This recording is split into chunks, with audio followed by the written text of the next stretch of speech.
সুনন্দা ছুটতে ছুটতে এসেছে নন্দরাজের কাছে। নন্দরাজ বসে আছে দাওয়ায়, অর্থাৎ বারান্দায় বসে আছে। বলছে, আরে ভাইও, আরে তোমারা লালা ভাইও। হ্যাঁ, আমার লালা ভাইও। হ্যাঁ হ্যাঁ, লালা ভাইও, অর্থাৎ তোমার ছেলে হয়েছে।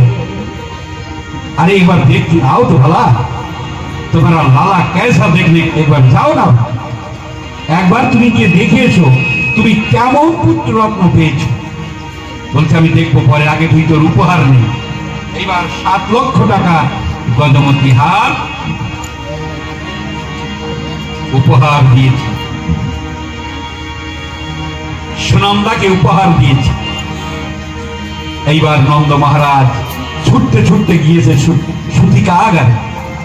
সূতিকাগারে প্রবেশ করে দেখছে যে অপরূপ রূপের ছবি, ভুবন ভোলানো রূপ, যে রূপ ইতিপূর্বে নন্দ মহারাজ জীবনে কোনোদিন দেখেনি, সেই অপরূপ রূপের ছবি। আমার এই প্রভুর রূপ দর্শন করে একজন পদকার শ্যামানন্দজি পরম বৈষ্ণব, তিনি আমার প্রভুর রূপের বর্ণনা করেছেন। মধুর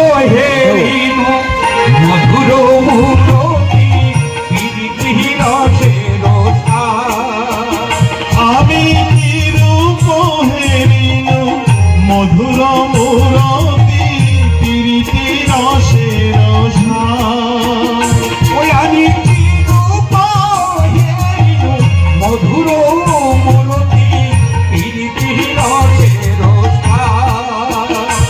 আমি কি রূপ হেরিল মধুর মুরতি প্রীতি রসের দেখলে লয়ে মনে ভুবনে তুলনা নাহি কোনা।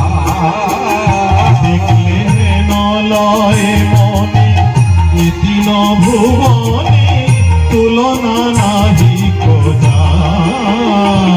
কিসেরি সনে তুলনা দিব, কিসেরি সনে তুলনা দিব।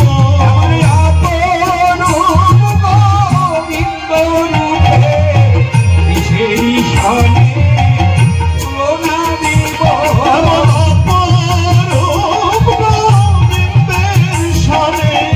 কিসেরি সাথে তুলনা দিব। আর তুলনা কেউ তুলনা, তার তুলনা কেউ তুলনা। তোমরা তার তুলনা